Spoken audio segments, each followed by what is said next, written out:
Hey, I'm Ryan Fowler here on Tide 102.9 on our Facebook account as we go Facebook Live as we preview day or post game number 2, day number 2 and preview day number 3. As you look, Tennessee today was a lot of hype.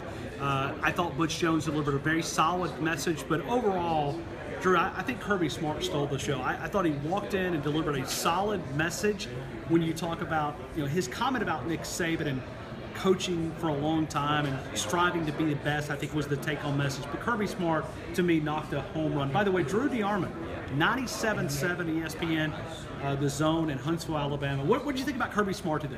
I thought he was really good. I thought he was polished. He looked like he was ready for his first SEC media days.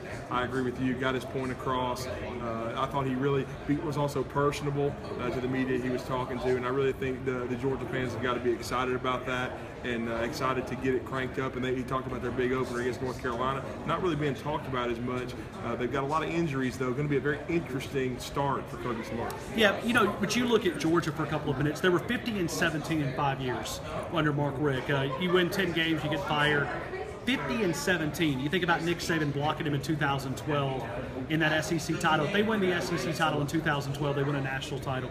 Georgia would have went on and beat Notre Dame and down in Miami Gardens. So you think about the expectations. I don't know what Georgia fans really expect. Now, we get a few Georgia callers, but not many. But when you went 50-17 on a 5-year run, I don't know what Kirby needs to do. Will they be patient enough for him to build whatever model he's looking to replicate from Tuscaloosa to be able to do that in Athens? I don't think so. Even with Jacob Eason likely to be the QB at some point as a freshman, their expectations are to get to Atlanta and win. And it's not, if it ain't broke, don't fix it. It's not really broken, it needs to be tweaked. And what they're needing at Georgia is some more fundamental toughness in their program. And I think him talking about his new strength and conditioning coach, Scott Sinclair from Marshall today, that's what he's trying to do at Georgia. Instill that toughness that's been lacking in Mark Richt's program. More style over substance. Now they want more substance over style with Kirby Smart. What's the number one question for Nick Saban tomorrow? What will it be quarterbacks? Will it be Bo Davis, or will it be Cam Robinson? Cam Robinson. I don't think there's any doubt because there's been no clarity on his situation, at least publicly. But there's been no clarity about Bo Davis as well. Well, exactly. But Cam Robinson is a player on the football team, maybe the best left tackle in college football, and that's what everybody's going to want to know. Is he going to play against USC in what could be a very dangerous opener for Alabama and Dallas, Texas? Absolutely. Nick Saban making the appearance tomorrow. You think about Alabama fans, and they always have a rival. There's a guy that's sitting to my left is Clay Travis. Clay, are you willing to say hello to all the What's going on? How are y'all? Roll Tide, baby. So what are you expecting from Alabama Day tomorrow? I mean, are you geared up to hang out with all your fans from what's funny is, people say that, but, I could literally walk through the Alabama fans tomorrow and sign autographs. That's how much they love me. I'm not joking. Tomorrow, if you bring the Facebook Live over there, I'll walk through and I'll be posing for pictures, signing autographs. 15 different people at least. So none of the Brave Warriors. I've never heard a negative word said to my face by any fan base, any fan, I've been writing online. Yeah, nobody's even said you suck. For 12 years, I've been writing online. All sorts of radio, TV, everything else. Never had a negative word said to me to my face. So. As far as I'm concerned, I could be elected governor of Alabama. So tomorrow might be the day. Clay, thanks so much. Yeah. Clay Travis, Fox Sports, giving a big shout out to all the Alabama fans. Drew DeArmond, as we're talking, let's go to Cam Robinson for a couple of minutes. When we leave here this time tomorrow, we're not going to know any more than what we know right now. He's not going to make an announcement, even though the question is going to come up.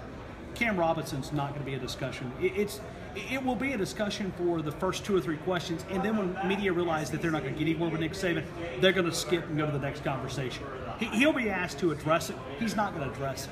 He's not going to tell you if he's going to start against USC. And Nick Saban's always kept that sort of closed-door policy with his punishment or discipline, as he calls it. Agreed. And then the next question will probably be about the quarterbacks and what they expect going into fall camp. He's admitted it's wide open. I believe that as well. Cooper Bateman might have a slight lead, but any of these 4 guys, should they come out in fall camp and perform, could win the job. And everyone will ask, is Lane Kiffin going to pull a rabbit out of a hat for a 3rd year in a row?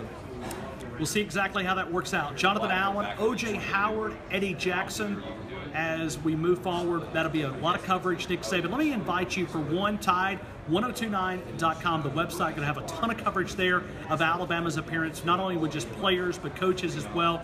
And we'll have a chance to visit there with Coach Saban and see exactly what he's going to have to say. Hey, I'm Ryan Fowler, Drew DeArmond, wall-to-wall coverage. Like us on Facebook, connect with us on the Twitter account. Also, as we do it each and every day, we do Facebook Live. On the bottom of this link, for one, like the post, share the post, but also tell us where you're from. Tell us where you're listening to us, how you support our station. You can listen so many different ways, obviously the website, Radio Pup, but tell us where you are listening to this Facebook Live. Give us a location. We greatly appreciate you for supporting our station. For Drew DeArmond, I'm Ryan Fowler. We'll see you guys tomorrow. It's Alabama Day at the Winfrey Hotel here in Hoover, Alabama at SEC Media Days. Enjoy the hysteria.